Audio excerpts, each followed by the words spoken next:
तुम्हारे प्यार से बाबा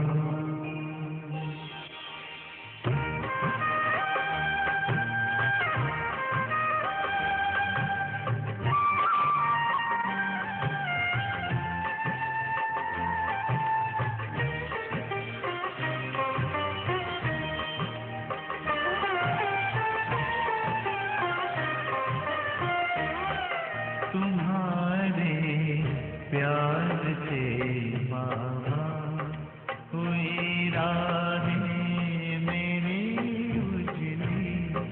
तुम्हारे प्यार से बाबा हुई राहें मेरी उजली। रूहानी नजरों में तेरी अनेकों जिंदगी बदली। रूहानी नजरों में तेरी अनेकों जिंदगी बदली। तुम्हारे प्यार से बाबा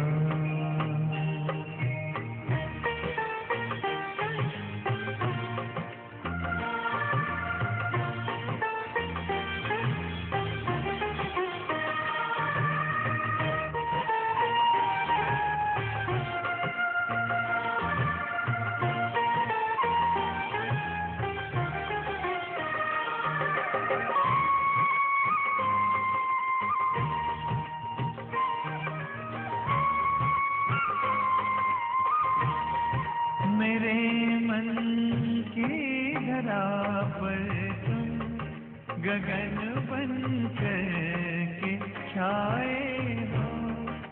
उठी नजरें जिधर भी बस नजर तुम ही तो आए हो। नजर तुम ही तो आए हो। यही तो मन की चाहत थी हमारे दिल की जो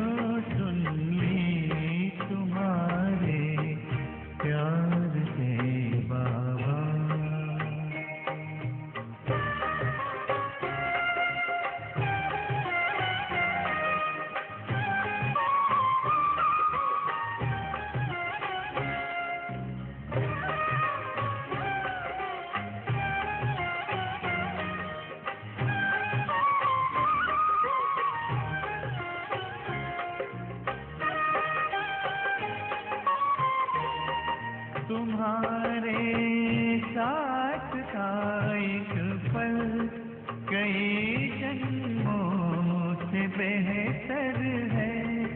सफल हर पल हुआ अपना, नजर तेरी जो हम पर है, नजर तेरी जो हम पर है। यही यादें रह रह कर चमक जाती है जो बिजली तुम्हारे प्यार से बाबा।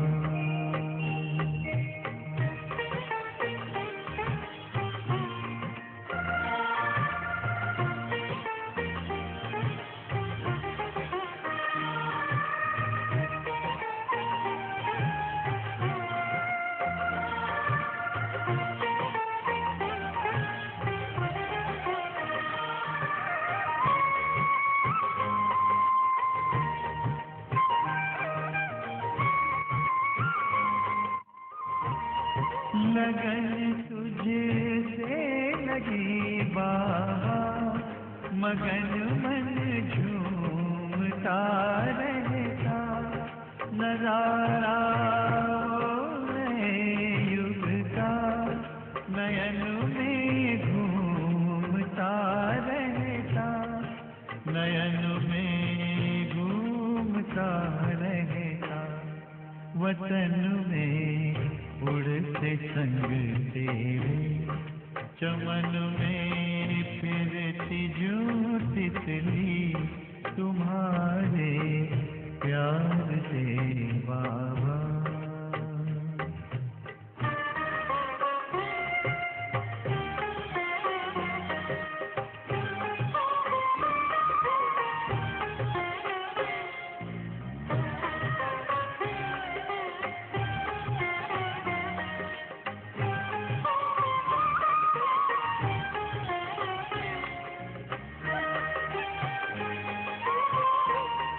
उठा कर प्यार से हमको दिया ऊंचा हमें आसन, सजा कर सद्गुणों से है दिया दिल का है सिंहासन, दिया दिल का है सिंहासन। है लाखों शुक्रिया दिल से, यही आवाज है निकली तुम्हारे प्यार से बाबा। हुई राहें मेरी उजली तुम्हारे प्यार से बाबा।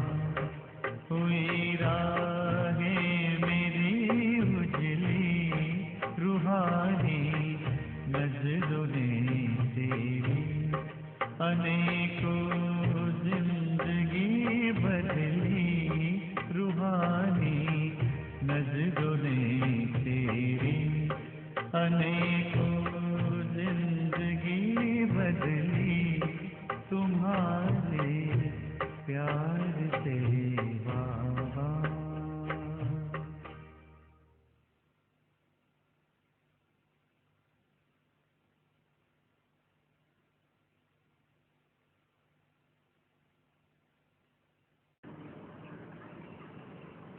वाणी चल रही थी 6 जुलाई 65 की।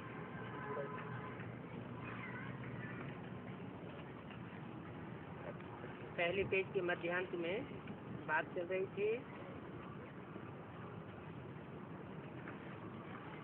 ब्रह्मपुत्री को माता नहीं कहा जा सकता। क्या? ब्रह्मा को माता कहेंगे, लेकिन ब्रह्मपुत्री को माता नहीं कहा जा सकता। यह माँ नहीं है, इसलिए कलश फिर माताओं को दिया जाता है। माना ब्रह्मपुत्री कौन हुई? जगदम्बा नहीं, ब्रह्मा और उसकी पुत्री। तो ब्रह्मपुत्री तो सरस्वती है ना। सरस्वती तो शरीर छोड़ दिया, फिर क्या बनती है? सरस्वती हुई छोटी माँ और ब्रह्मा हुआ बड़ी माँ। तो छोटी माँ जाके क्या बनती है? लक्ष्मी बनती है। तो जो लक्ष्मी बनती है उसके लिए बोला वो है ब्रह्मपुत्री। ब्रह्मपुत्री का पार्ट है ऊंची ऊंची स्टेज में पहाड़ों पर बहते हुए आना और लास्ट में आकर गंगा से मिल जाना, सागर से मिल जाना। तो कलश ब्रह्मपुत्री को नहीं दिया है, माना लक्ष्मी को नहीं दिया है। शास्त्रों में तो दिया है, लेकिन बाबा ने कलश माताओं को दिया है। तुम हो माँ की सेना, हम जिन्स हो। ऐसे नहीं कि तुम पुरुषों को धिक्कारती हो, नहीं। जानती हो पुरुष ज्यादा गंदे होते हैं। पति कैसा भी गंदा हो तो भी स्त्री पति पति कहकर पुकारती रहेगी। आजकल तो शक्ल देख फिर शादी करते हैं, आगे तो देखते भी नहीं थे। पैसों की लालच में ही शादी कर लेते थे। फिर शक्ल काली देखते थे तो कह देते थे नसीब में हमारे जो था सो मिला। सुना होगा कि चित्र पर भी पसंद करते थे। दोनों को एक दो को देख करके फिर पसंद करते थे। सत्युग में भल सब गोरे होते हैं, फिर भी मैच तो करना पड़ता है, हैं? सत्युग में मैच होगा। माना सत्युग की जो 21 जन्म के युगल होंगे उनका मैच अभी संगम युग में करना पड़ता है पुरुषार्थ के आधार पर। इसलिए बोला सत्युग में भल सब गोरे होते हैं, फिर भी मैच तो करना पड़ता है। पड़ता है मन हिसाब किताब है, बिना हिसाब किताब के कोई काम या नहीं होगा। यहाँ तो बड़ा फर्क पड़ जाता है। माने यहाँ की जो दुनिया कलयुगी दुनिया है उस दुनिया में और जो आने वाली दुनिया में उसकी परंपराओं में बहुत फर्क पड़ता है। फिर कहते हैं जो है जैसे हैं तुम्हारे हैं। तुम भी कहते हो बाबा हम जैसा हूँ आपका ही हूँ। ये भी कहते हैं जैसे हो तैसे हो मेरे हो। कौन कहते हैं?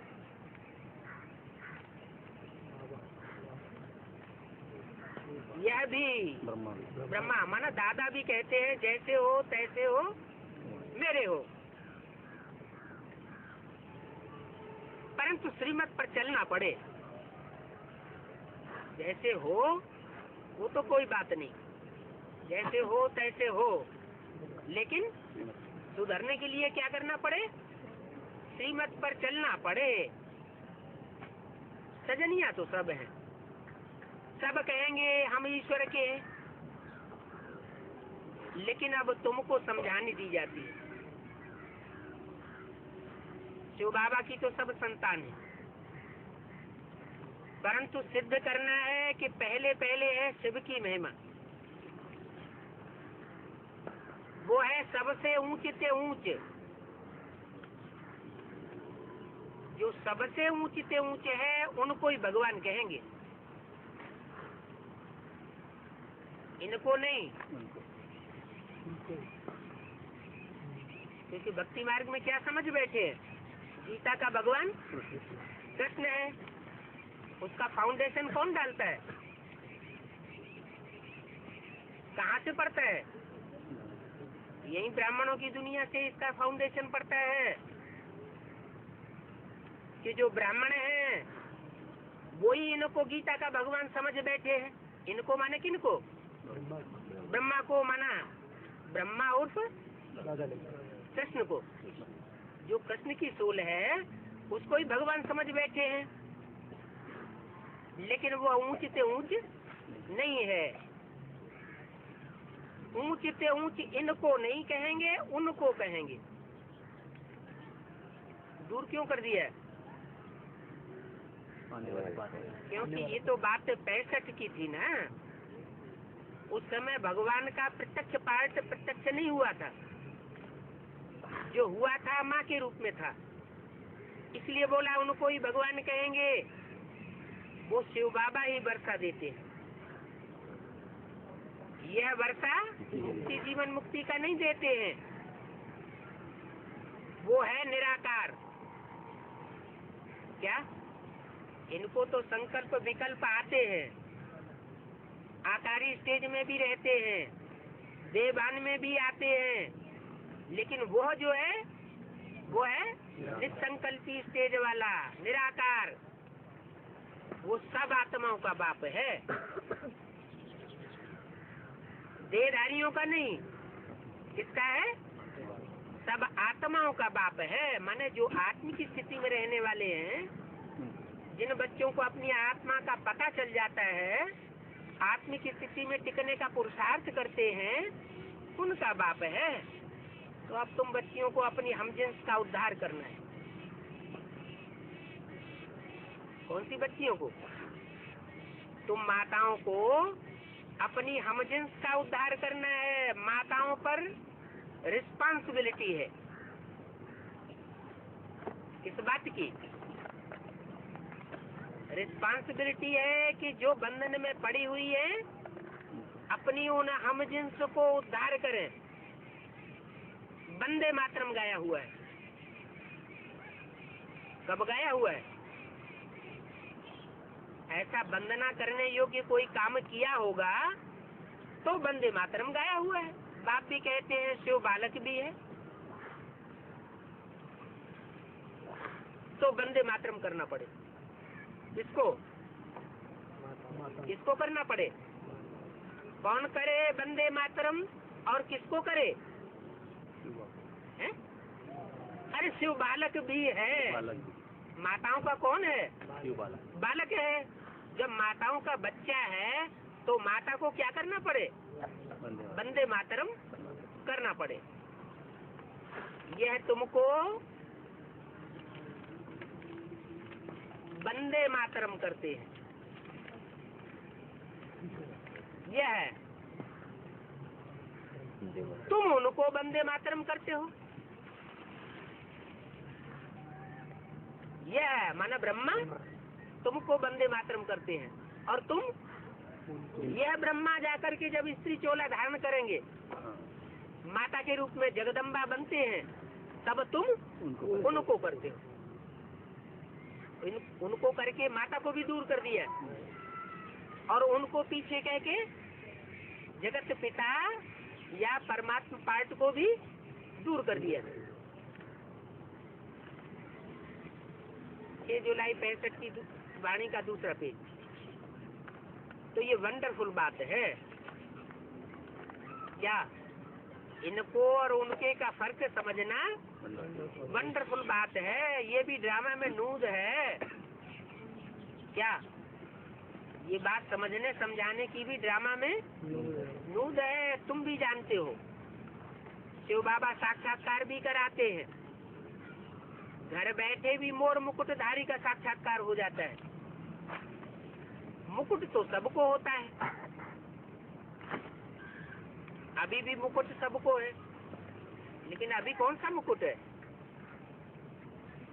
जो भी परमात्मा बाप के बच्चे आत्मिक स्थिति में रहने वाले हैं, उनको अभी कौन सा मुकुट है? जिम्मेवारी का मुकुट है, ईश्वरीय सेवा की जिम्मेवारी है, चैरिटी की जिम्मेवारी है, पवित्र दुनिया लाने की जिम्मेवारी है। तो मुकुट तो सबको होता है ना। यह एक ट्रेडमार्क रख दिया है। कृष्ण को इतना बड़ा मुकुट दे दिया है। राधा को छोटा दिया है और कृष्ण को भक्ति मार्ग में बड़ा मुकुट दिखाया है। क्यों? जरूर कृष्ण ने नई दुनिया की स्थापना की जिम्मेवारी का बड़ा ताज उठाया होगा। यहाँ तो इतना बड़ा मुकुट नहीं पहनते, माने यहाँ कृष्ण की सोल इतना बड़ा मुकुट नहीं पहनती है। यहाँ का मतलब क्या हुआ है?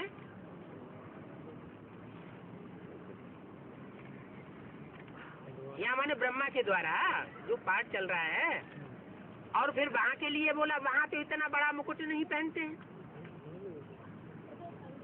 वहाँ भी कोई इतना बड़ा मुकुट नहीं होगा, लेकिन भक्ति मार्ग में दिखाया है। वो कहाँ की यादगार है? वो आज संगम युग में जो पाठ बजाया उसकी यादगार है। बाप बैठ माताओं को एम ऑब्जेक्ट का साक्षात्कार कराते हैं। ये तुम्हारी एम ऑब्जेक्ट है, तुम प्रिंस की माँ बनेंगी। तुम प्रिंस की माँ बनेंगी तो तुम्हारी हमजिन्स भी क्या हुई? प्रिंस की माता हुई ना। कृष्ण की माँ सब तो नहीं बनेगी, माने कृष्ण को जन्म देने वाली तो कोई एक ही होगी। प्रिंस प्रिंसेज बहुत होते हैं ना। अरे तो दो दो बातें हो गई। सत्युग में प्रिंस प्रिंसेस बहुत होंगे क्या? है? कि वहाँ प्रिंस प्रिंसेस एक ही होंगे? वो तो एक ही होंगे, तो कहाँ की बात हुई? जरूर जो संगम युगी स्वर्णिम युग आने वाला है उसकी बात बताई कि प्रिंस प्रिंसेस तो बहुत है ना, जिनका यादगार शास्त्रों में दिखाया है। प्रिंस की माँ अर्थात महारानी महाराजा बनेगी। बीच में ब्रह्मा बाबा इंटरफियर करके भी बोलते जाते हैं। प्रिंस की माँ अर्थात महारानी महाराजा बनेगी। तुम्हारा कितना अच्छा एम ऑब्जेक्ट है। वो महाराजा महारानी कौन होंगे? जो प्रिंस की माँ बनेगी। हैं? जगत माता, जगत माता, जगत माता होगी। लक्ष्मी नारायण नहीं होंगे। प्रिंस की माँ अर्थात महारानी महाराजा बनेंगी। तुम्हारा कितना एम ऑब्जेक्ट है? अच्छा एम ऑब्जेक्ट है। तुम्हारी गोद में प्रिंस होगा। ये बात किससे कर रहे हैं? आने वाले नहीं, जो वाणी में बात हो रही है वो किससे बात हो रही है? माताओं से बात हो रही है, खासकर जगदम्बा से बात हो रही है। फिर बोला शिव बालक तुम्हारा क्या बने? शिव बालक है तो तुम्हारा क्या हुआ? बच्चा हुआ। तो वंदे मातरम करना पड़े। किसको? बच्चे को माता का वंदे मातरम करना पड़े। तो तुम्हारी गोद में प्रिंस होगा। कौन सा प्रिंस? कृष्ण बच्चा तुम्हारा प्रिंस होगा। तो तुम बच्चों पर बहुत जवाबदारी है। कौन से बच्चे की जवाबदारी है? जिसको क्रिश्चियंस लोग लॉर्ड कृष्ण कह के पुकारते हैं। क्या सत्युग के कृष्ण को पुकारते हैं? सत्युग का कृष्ण नहीं है। तो तुम बच्चों पर बहुत जवाबदारी, तुम्हारी बड़ी जमायत होनी चाहिए। मेमोरेंडम ग्रुप बनाना चाहिए। हम शिव शक्ति भारत माताएं हैं। उन्होंने तो भारत माता किसको बता दिया? जड़ जमीन को भारत माता समझ लिया है। वास्तव में जड़ जमीन को माता नहीं कहा जाता। माताएं तो तुम शक्तियां हो। हमने भारत को स्वर्ग बनाया है श्रीमत पर। ऐसा मेमोरेंडम बनाना चाहिए। माताओं को बहुत खड़ा होना है। खड़ा होना है। अभी खड़ी हुई नहीं है। आजकल तुम्हारी हमजिन्स पर बहुत मार पड़ती है। किसके लिए? विख के लिए। तो तुमको सरकार के आगे रड़ी मारनी चाहिए। गवर्नमेंट को कहना हम कल्प कल्प भारत को पवित्रता के बल से स्वर्ग बनाती है। इसमें हमको ये विघ्न डालते हैं। क्या विघ्न डालते हैं? ये हमको विषय विष पिला करके हमको स्वर्ग बनाने के कार्य में अड़चन डालते हैं, और हम पवित्र रहना चाहते हैं। साथ में जो पुरुषार्थी पांडव हैं, साथ में ये पुरुष भी कहेंगे बरोबर पवित्रता तो अच्छी है। तुम लोग दवाइयों आदि से बच्चा पैदा होना बंद करवाते हो। तुम लोग माना कौन? सरकारी जो तंत्र है वो क्या करते हैं? वो हॉस्पिटल खुलवा रहे हैं, अपने तरीके से दवाइयों आदि से बंद करना चाहते हैं, परंतु इनसे कुछ भी होगा नहीं। तुम कितनी भी कोशिश करो, इन दवाइयों आदि से, अबॉर्शन आदि से कुछ भी होने वाला नहीं है। जनसंख्या कम होने वाली नहीं है। बाप समझाते हैं पवित्र बनो, एक ही रास्ता है, दूसरा कोई रास्ता नहीं है। किसको भी कुतरा कुतरी नहीं बनना है। पवित्र बनने का मतलब क्या बताया? कि व्यभिचारी नहीं बनना चाहिए। जितना जितना व्यभिचार दुनिया में बढ़ता जाएगा, संतान की पैदाइश को कोई रोक नहीं सकता। सत्युग त्रेता में व्यभिचारी दुनिया थी तो संतान की पैदाइश कम होती थी। द्वापर युग से जब से द्वैत शुरू हुआ तो व्यभिचार बढ़ गया। व्यभिचार बढ़ने के कारण कुतरे कुतरियों में ढेर सारे बच्चे पैदा होते चले जा रहे हैं, जनसंख्या बढ़ती चली जा रही है। तो बाप कहते हैं किसको भी कुतरा कुतरी नहीं बनना है। अभी तो सारे डॉग्स बन पड़े हैं, एक दो को भौंकते रहते हैं, काटते रहते हैं। तुम माताओं के साथ मददगार गोप हैं,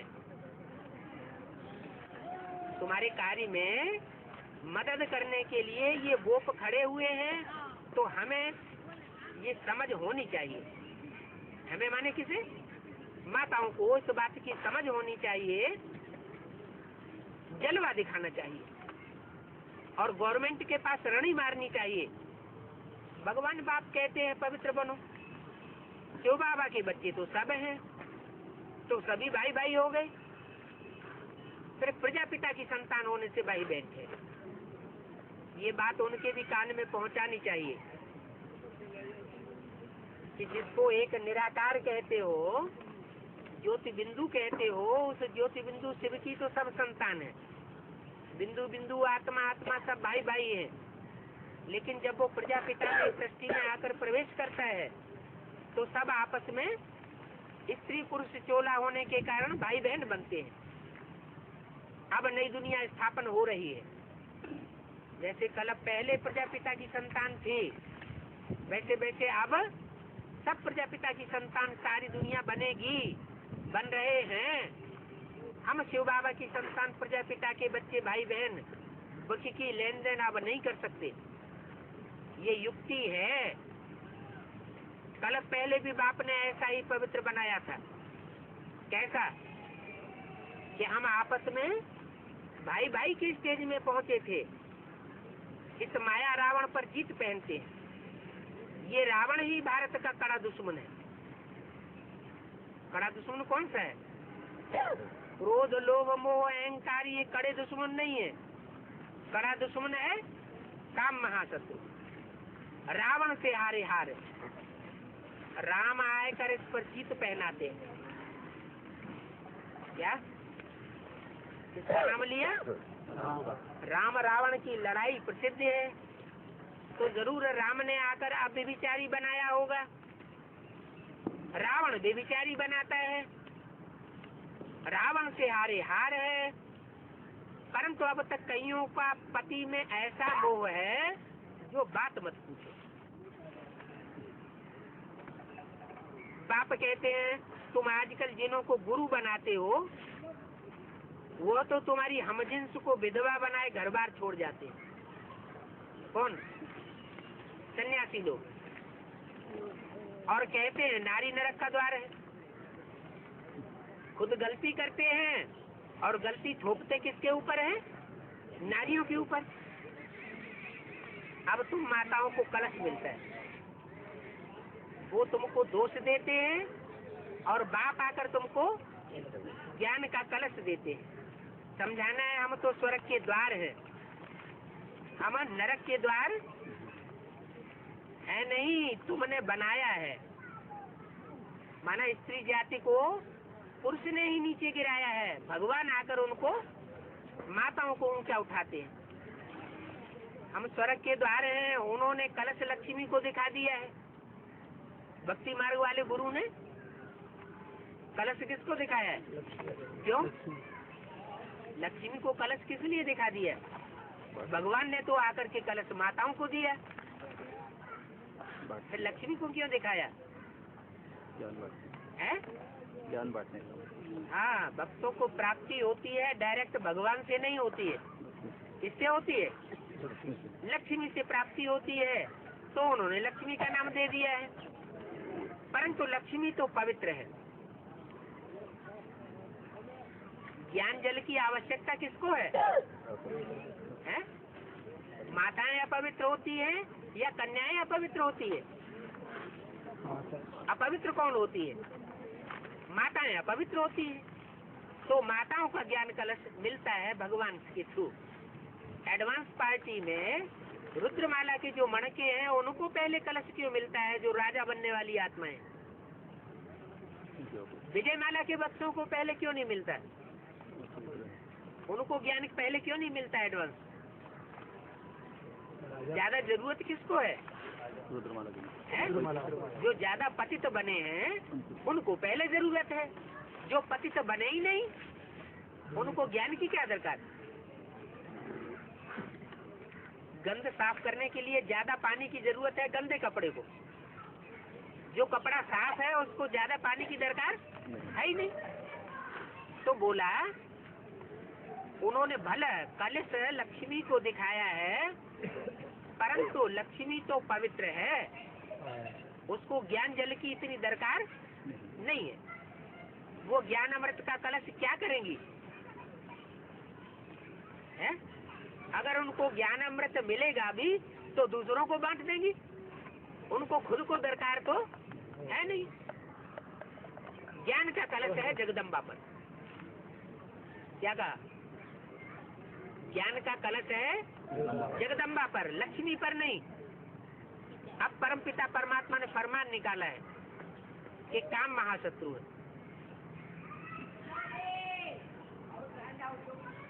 जगदम्बा पर ज्ञान का कलश दिया, लक्ष्मी पर नहीं दिया। रुद्रमाला को ज्ञान का दोष ज्यादा चाहिए, विजयमाला को नहीं चाहिए। क्या साबित हुआ? रुद्रमाला ज्यादा पतित बनती है। उसमें ऊपर के दो मणके कौन हैं? रुद्रमाला के जो दो मणके हैं ऊपर, सबसे ऊपर, वो कौन से हैं? जगत पिता और जगदम्बा। तो जो जगत पिता जगदम्बा हैं वो सबसे ऊपर के दो मणके हैं। ज्यादा ज्ञान की जरूरत भी किसको है? रुद्रमाला के भी जो 108 मणके माने जाते हैं, उनमें ज्यादा से ज्यादा ज्ञान किसको चाहिए? जरूरत किसको है? जगत पिता और जगदम्बा। तो परमात्मा ने फरमान निकाला है कि काम महाशत्रु है। इस काम महाशत्रु पर जीत पाने के लिए ज्ञान चाहिए। बिना ज्ञान के इस काम महाशत्रु से मुक्ति नहीं हो सकती। जो इस पर जीत पावेंगे वो ही श्रेष्ठाचारी स्वर्ग के देवता बनेंगे। अगर काम महाशत्रु पर जीत नहीं पाई तो काम जीते जगत जीत नहीं बन सकते। काम पर जीता तो जगत जीत बनेंगे, जगत जीत बनेंगे तो स्वर्ग के मालिक बनेंगे। साधु संत महात्मा सब मूत पलीती कपड़ धोती है। क्यों? जिसकी पैदाइश ही मूत से होती है, वो मूत के ऊपर विजय नहीं प्राप्त कर सकता। वो परमात्मा ही एक ऐसा है जो अजन्मा है, वो गोमूत से पैदा नहीं होता। वो इस सृष्टि पर जब आता है तो हम बच्चों को काम के ऊपर जीत पहनना सिखाता है। तो साधु संत महात्मा सब मूत पलीती हैं। सिख लोग भी कहते हैं ना, क्या कहते हैं? मूत पलीती कपड़ धोए। सिख बड़े बहादुर होते हैं, कहते हैं मूत पलीती कपड़ धोए। तो तुम धोबन भी हो। परमात्मा आकर जब मूत पलीती शरीर रूपी वस्त्रों को धोता है तो तुम माताएं क्या बनती हो? उस धोबी की धोबिन बनती है। धोबी कौन बनता है? शिव बाबा। शिव बाबा आकर धोबी बनता है और तुम माताएं उसकी धोबिन बनती हो।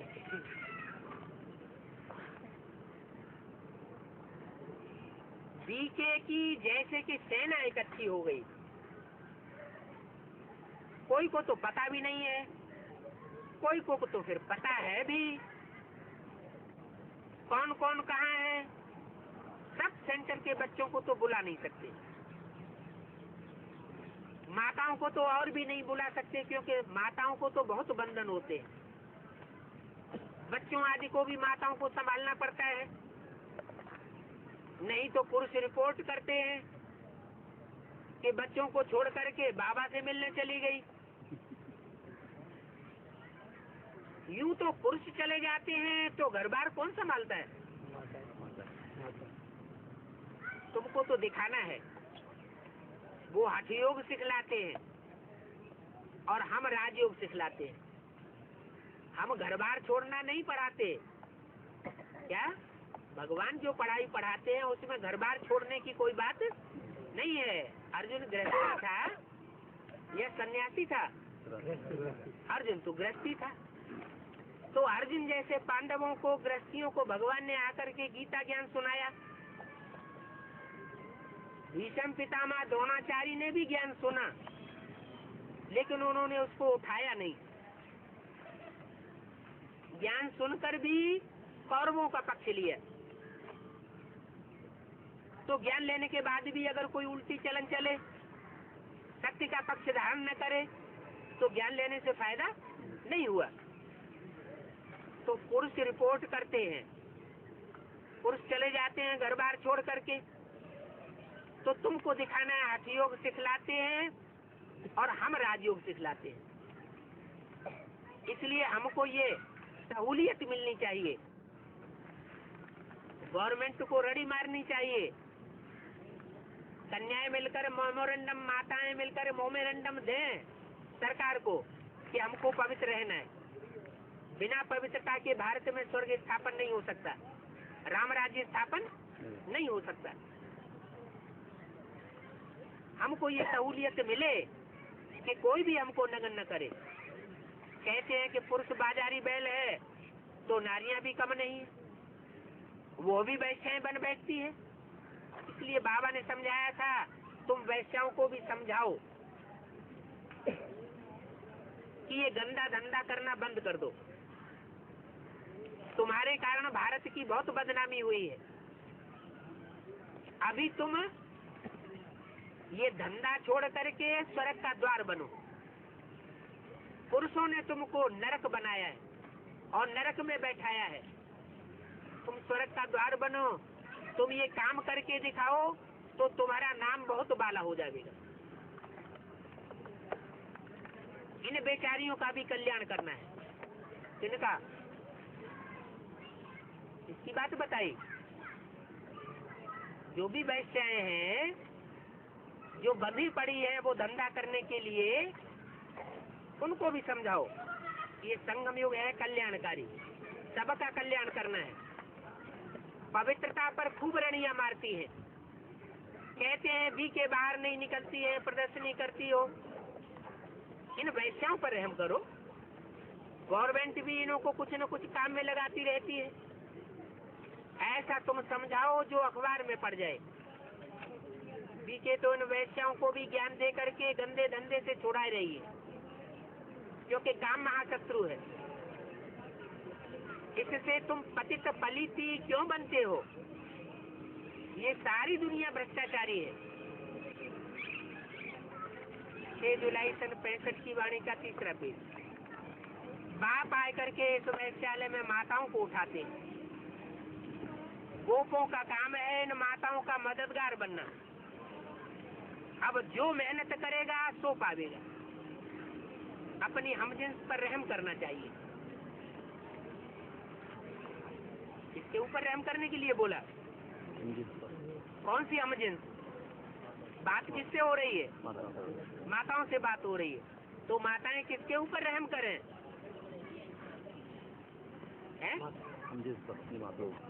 वैश्याएं, जो वैश्याएं ये धंधे में लगी हुई हैं, भारत का नाम जिनसे बदनाम हो रहा है, उन वैश्याओं को उठाना चाहिए, रहम करना चाहिए।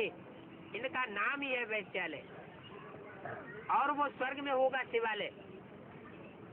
सारा भारत अभी वैश्यालय है। बाप आकर के इस वैश्यालय भारत को शिवालय बनाते हैं। तो तुम पहले वैश्याओं को हाथ करो। ये कन्याएं भी इन वैश्याओं को उठा सकती है। तुम ये वैश्यालय निकाल करके बैठी हो। हम तुमको पवित्र बनाए शिवालय में ले चलेंगे। इस वैश्यालय को अभी बंद करो। मिनिस्टर आदि को भी पकड़ना चाहिए, तो तुम्हारा कुछ नाम वाला होगा। हम माताएं ईश्वर का द्वार खोलती है। गवर्नमेंट के पास बड़ा संगठन जाता है तो अखबार वाले भी अखबार में डालते हैं। तुम भी मेमोरेंडम दो। ये दुनिया बहुत बड़ा वैश्यालय हो गई है। इस बड़े वैश्यालय को बंद करो। पहले इनको बंद करना चाहिए। इन वैश्याओं के धंधे को बंद करना चाहिए। तुम माताएं अब इस धंधे में लग जाओ। सब जगह वैश्यालय होंगे। इस गंदगी से छुड़ाना है। इन्हों के ऊपर जो हो उन्हों को हाथ करो। देखो, वैश्याओं के हाथ में भी वैश्यालय चलाने का धंधा नहीं है। उनके ऊपर भी कोई है जो वैश्यालय चलाने वाले हैं। वहां जाए भाषण करना चाहिए। 2-4 को अगर तुमने उठाया तो अखबार में पड़ जाएगा। कुछ तो नया निकले। भल बम फेंको। ये तुम माताओं का काम है। हम जिन्स पर रहम करो। कौन से बम? ज्ञान के बम फेंको, हिंसा वाले नहीं। ये तुम माताओं का काम है। हम जिन्स पर रहम करो। साधु संत आदि तो कुछ भी नहीं कर सकते। उनका धर्म ही अलग है। वो तो गौ रक्षा आंदोलन करते रहते हैं। कौन सी गौओं की रक्षा की बात करते हैं? जो जानवर गौएं हैं उनकी रक्षा की बात करते हैं। वास्तव में असली गौएं तुम हो। जो भारत की कन्याएं माताएं हैं वो हैं गौएं। उनको माँ बाप जिस खूंटे से बांध देते हैं, सारा जीवन उसी खूंटे से बंधी रहती है। तो असली गौएं तुम हो। कृष्ण ने जानवर गौएं नहीं चराई थी, है। उन जानवर गौओं को चराने से दुनिया का उद्धार नहीं होता है। तुम कन्याएं माताएं हो जिनको उन्होंने ज्ञान की घास चराई थी। तो वो सन्यासी तो ये रास्ता नहीं बता सकते। क्यों नहीं बता सकते? कि वो सन्यासी भी भूमूत से पैदा हुए हैं। उनकी भी बुद्धि पतित है। सारी दुनिया में सब पतित है। इस पतित दुनिया में सिवाय परमपिता परमात्मा के और कोई इस पतित दुनिया का उद्धार नहीं कर सकता। तो वो सन्यासी भी ये रास्ता नहीं बता सकते। एक दिल्ली में ही नाम निकला तो सब जगह नाम निकल जाएगा। क्या? दिल्ली का उत्थान सारी दुनिया का उत्थान। दिल्ली का परिवर्तन सारे भारत का परिवर्तन है। क्या? दिल्ली राजधानी के ऊपर बहुत मदार है। सारी दुनिया की नजर कहाँ लगी हुई है? दिल्ली के ऊपर। क्यों? क्योंकि दुनिया के हर धर्म खंड वालों ने दिल्ली के ऊपर शासन किया है।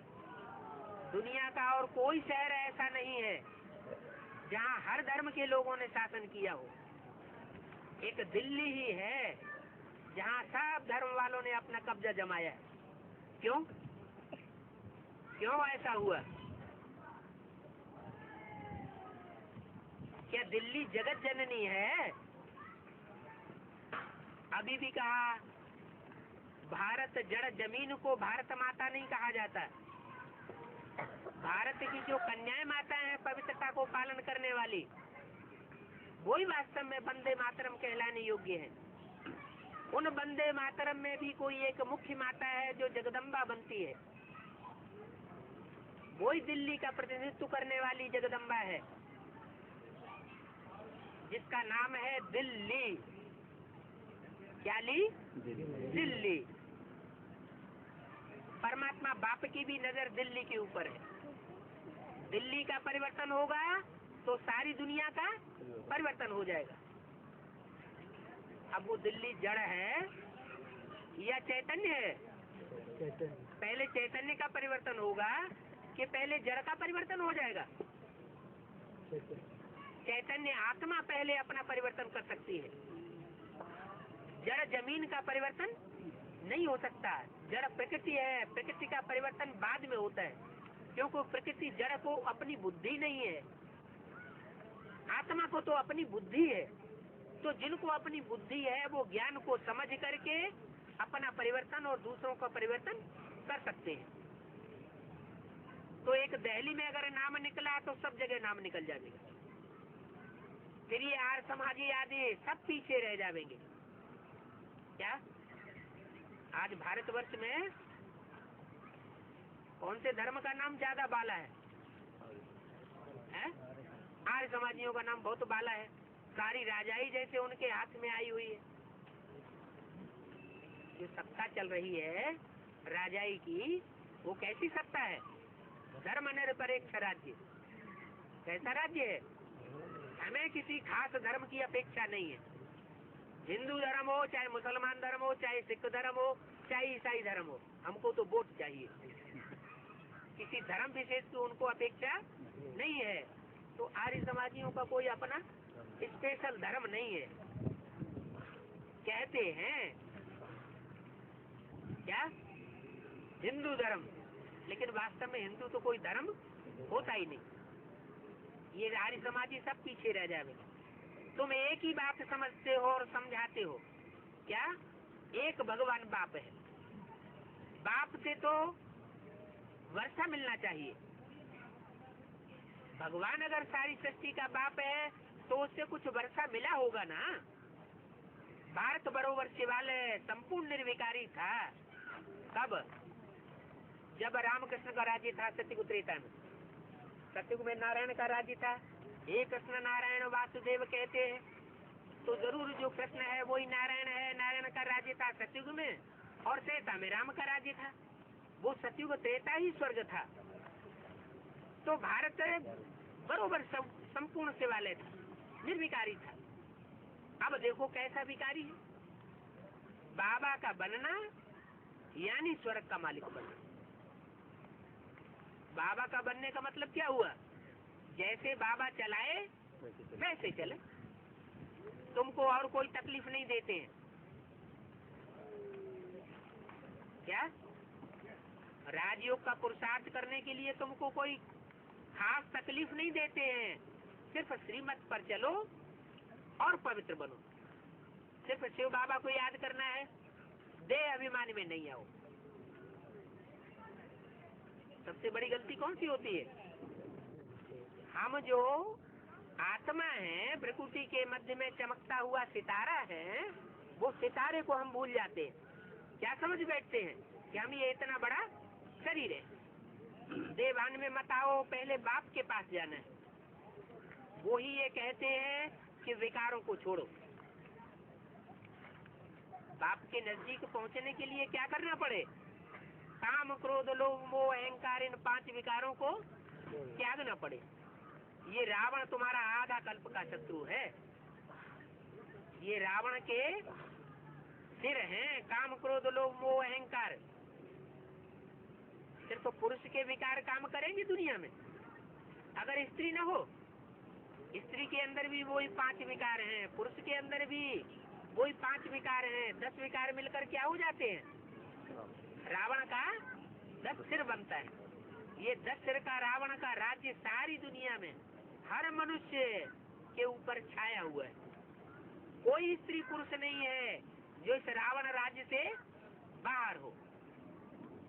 ये आधा कल्प का शत्रु है। जब से इस दुनिया में द्वैत शुरू हुआ, दूसरे दूसरे धर्म शुरू हुए, इब्राहिम, बुद्ध, क्राइस्ट, गुरु नानक के चलाए हुए, तब से इस दुनिया में ये रावण राज्य शुरू हो गया।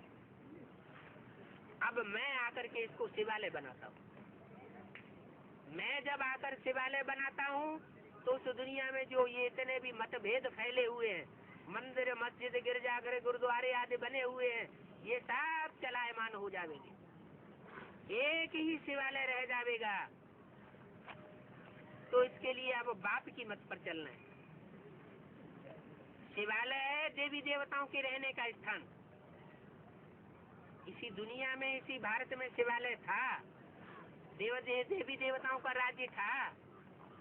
देवी देवताएं स्वर्ग में कोई ऊपर नहीं होते, नरक कोई नीचे पाताल में नहीं होता। मनुष्य ही जब बिगड़ता है तो राक्षस नरक बनाने वाला बनता है, और मनुष्य ही जब सुधरता है तो नर से क्या बनता है? नारायण बनता है। तो अभी वैश्यालय है, फिर शिवालय बनना है, फिर आधा कल्प के बाद रावण आता है, शिवालय को वैश्यालय बनाई देता है। ये स्वर्ग से नरक और नरक से स्वर्ग, दिन से रात और रात से दिन, ये सृष्टि का चक्र ऐसे ही चलता रहता है। कभी राम की जीत होती है, कभी रावण की जीत हो जाती है। कितनी सहज बातें हैं। कोई भी आवे, बोलो बारोबार भारत शिवालय था। पहले सारा भारत शिवालय था और अब वैश्यालय बना। वैश्यालय को शिवालय फिर बाप को बनाना है। बाप के सिवाय कोई बना ही नहीं सकता। अब बाबा खुद शिवालय बनाने आए हैं। जिन्हों को शिव बाबा ने शिवालय का मालिक बनाया, उन्होंने ही भक्ति मार्ग में फिर कितने मंदिर बनाए दिए। यादगार मंदिर कहाँ के हैं? यादगार कहाँ की बनी? भगवान बाप जब आकर के नरक को स्वर्ग बनाते हैं तो उसकी यादगार मंदिर बनाया जाता है। सबसे पुराने से पुराने मंदिर कौन से हैं? लक्ष्मी नारायण के हैं, राम सीता के हैं, राधा कृष्ण के हैं, या शिव शंकर के हैं? शिव शंकर के मंदिर सबसे पुराने हैं। इससे साबित होता है कि परमात्मा बाप शिव ही आकर के इस दुनिया को शिवालय बनाता है, जिसकी यादगार ये मंदिर बने हुए हैं। तो अब ये कोशिश करो, आपस में मिलकर राय निकालनी है। पहले दिल्ली को उठाना है। पहले किसको उठाना है? दिल्ली को। कैसे उठाओगे? जमीन को उठा लोगे दिल्ली की? है? दिल्ली की जमीन नहीं उठानी है। जैसे भारत माताओं का नाम बाला है, तो भारत माताएं अलग अलग क्षेत्र है, वो तो जड़ क्षेत्र बनाए हुए हैं। कोई चैतन्य नदियां हैं, वो गंगा, यमुना, सरस्वती कोई जड़ नदी की बात नहीं है। कोई कन्याएं माताएं हुई हैं नदी के रूप में। जैसे शंकर के सर के ऊपर कन्या का चित्र दिखाया जाता है, तो उस चित्र से क्या साबित होता है? क्या वो जड़ नदी रही है या कोई चैतन्य है? चैतन्य कोई आत्मा रही होगी ना, जिसने ज्ञान की गंगा बहाई होगी। परमात्मा ने जो ज्ञान सुनाया है उस ज्ञान को सारे संसार में फैलाया होगा। तो ऐसे ही ये नदियां हैं, ये अलग अलग क्षेत्र हैं, ये भारत है, ये सब चैतन्य आत्माओं की यादगार है। तो पहले इस दहली को उठाना है। माने कोई चैतन्य दिल्ली है, उस चैतन्य दिल्ली को उठाना है। उठाना है का मतलब इस समय रावण की जेल में है, रावण के कंट्रोल में है, राम के कंट्रोल में नहीं है। रावण का परछाया उसके ऊपर है। रावण को कितने सिर होते हैं? 10 सिर एक के कंट्रोल में नहीं है। एक राम के कंट्रोल में। राम को कितने सिर दिखाए जाते हैं? राम को एक सिर होता है, माने एक मत है। और रावण की अनेक मतें हैं। तो जहाँ अनेक मतें होती है वो होता है प्रजातंत्र राज्य। प्रजातंत्र राज्य है बेकायदे राज्य। भगवान बाप ने आकर रोज जो राज्य स्थापन किया था वो प्रजातंत्र राज्य नहीं स्थापन किया था। राजयोग सिखा करके राजाओं का राज्य स्थापन किया था। सतयुग के आदि में था नारायण का राज्य। कोई नर था, जिस नर ने पुरुषार्थ किया तो ऐसा नारायण बना। पुरुषार्थ कराने वाला था शिव बाप। वो शिव बाप अब फिर आकर के राजयोग सिखा रहा है। नर से नारायण बनाने का गीता ज्ञान बता रहा है। उस गीता ज्ञान में बताया कि पहले किसको उठाना है? जो सब उठ जाएं। एक के पतित बनने से सब पतित बन जाते हैं और एक के पावन बनने से सब पावन बन जाते हैं।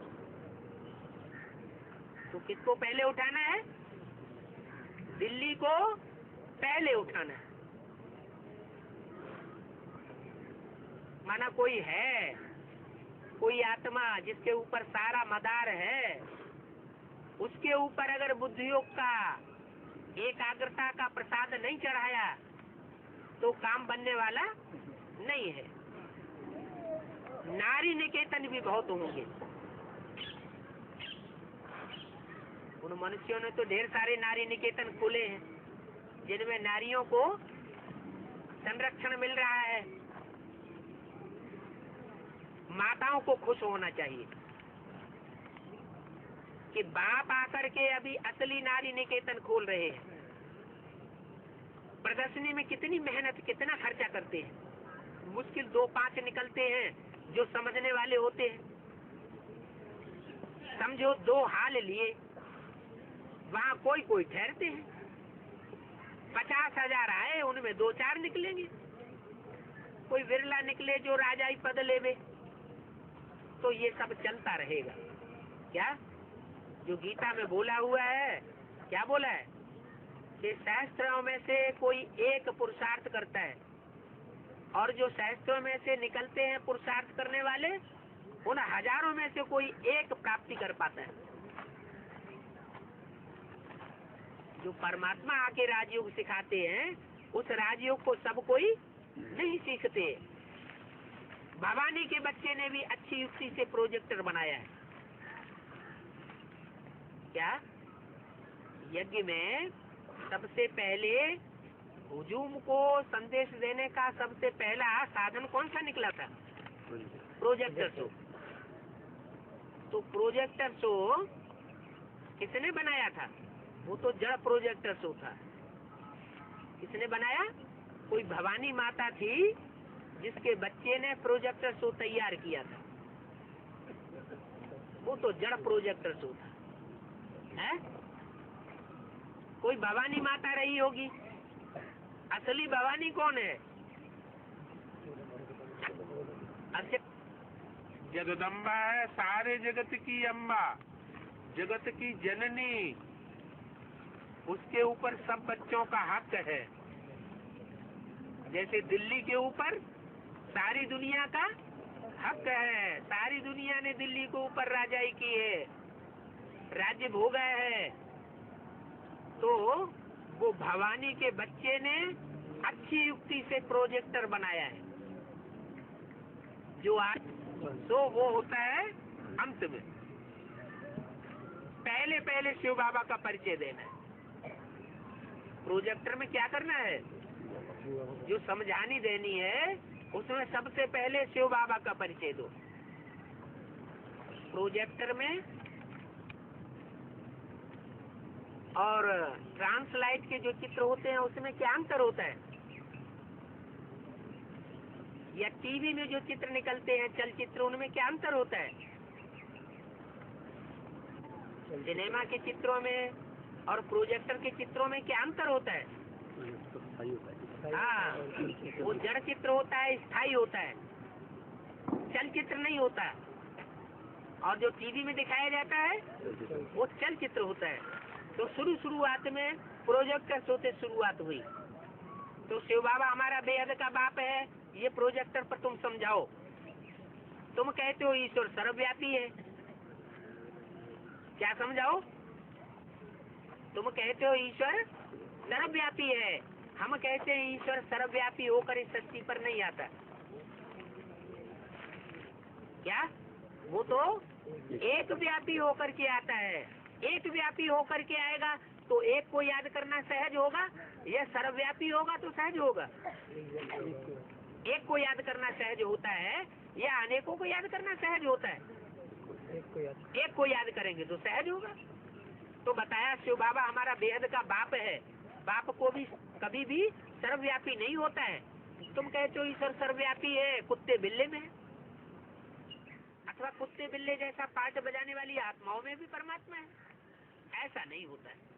ये तो तुम परमात्मा को गाली देते हो। क्या?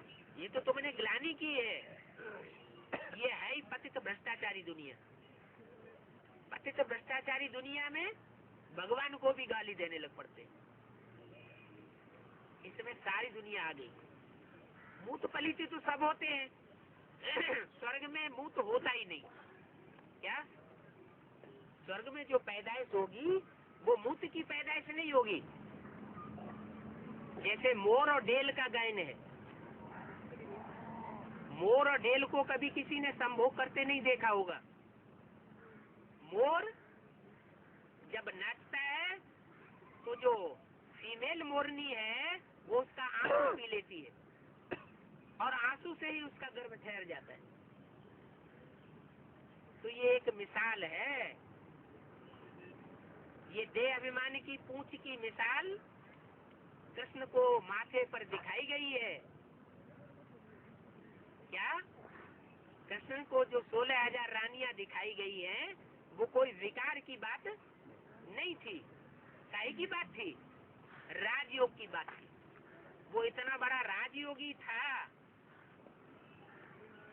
कि मयूर की पूंछ उनके सर पर दिखाई गई है ताज बना करके, माने पवित्रता का ताज उन्होंने धारण किया हुआ था। तो बाप फिर भी कहते हैं बच्चे इन विकारों पर जीत पहनने से मेरे से स्वर्ग का वर्षा ले सकते, बाकी कोई दूसरा रास्ता नहीं है। मैं स्वर्ग स्थापन करने आया हुआ हूँ, ऐसे ही वापस नहीं चला जाऊंगा।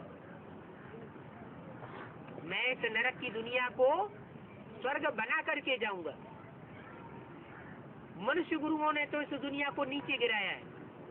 इब्राहिम, बुद्ध, क्राइस्ट, गुरु नानक, विवेकानंद आए, लेकिन उनके आने से दुनिया नीचे गिरती गई है, दुनिया ऊंची नहीं उठी। एक परमात्मा बाप जब इस सृष्टि पर आता है तो इस नरक की दुनिया को आकर के स्वर्ग बना कर जाता है। कलह कलह इस युग वाली कलयुगी दुनिया को सतयुग बना कर जाता है। तो मैं स्वर्ग स्थापन करने वाला आया हुआ हूँ। मैं ऊंचे से ऊंचे हूँ। क्या? ऊंचे ऊंचे पाठ बजाने वाले जो भी पाठधारी इस रंगमंच पर हुए हैं, उन सब में मैं ऊंच पाठ बजाने वाला हूँ। जरूर मैं स्वर्ग रचूंगा। जितना ऊंचा होगा उसकी रचना भी उतनी ऊंची होगी।